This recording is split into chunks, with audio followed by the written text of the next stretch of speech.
high-ceiling windows, a relentless rhythm that matched Detective Lena Dunn's pulse.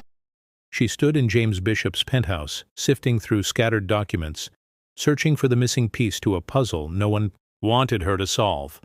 The whiskey glass on the desk was still warm from his touch. Behind her, footsteps, soft, calculated, the kind that only James Bishop could make. "You always were too quiet for your own good," Lena murmured, without turning. She sensed his smirk before she saw it. Bishop, ever the enigma, stood near the window, hands in his pockets, his tailored suit damp from the storm. He glanced at the city below, his empire built on secrets and silent deals.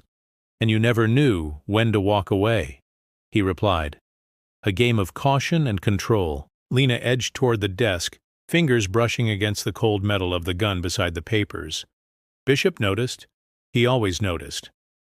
"If you're planning on shooting me," he said, his voice smooth as silk, "I'd suggest aiming for the heart this time." She had. Once. 5 years ago. The scar just below his ribs was a reminder of her failed attempt to end this. To end him. But Bishop was never one to leave loose ends, and Lena was the one thread he hadn't cut. Lightning flashed, illuminating the room, casting shadows that stretched and twisted. "You lied, Bishop," she said, gripping the gun now. "You said Marshall was dead. I have proof that he isn't." Bishop sighed, turning fully to face her.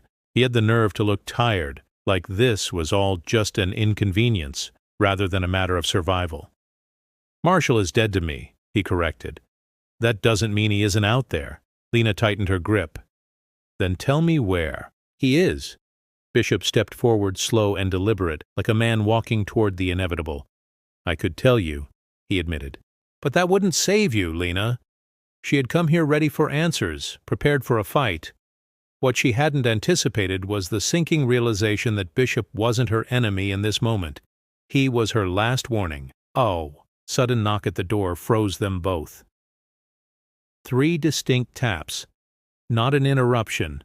A signal. Bishop sighed, barely audible over the rain.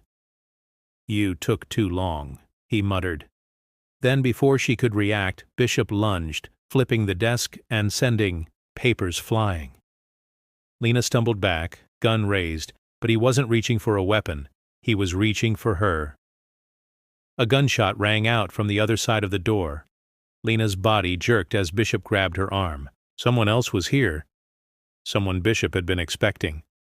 Before the door burst open and before she could process her thoughts, Bishop pulled and shoved her toward the window. "Jump!" She stared at him, chest heaving. "You're insane!" Bishop smirked. "And you're dead if you don't." Below them, the rooftop of a neighboring building stretched just far enough to be an impossible but not entirely suicidal leap. Another shot. Glass shattered. Lena made a choice. She ran, and she jumped.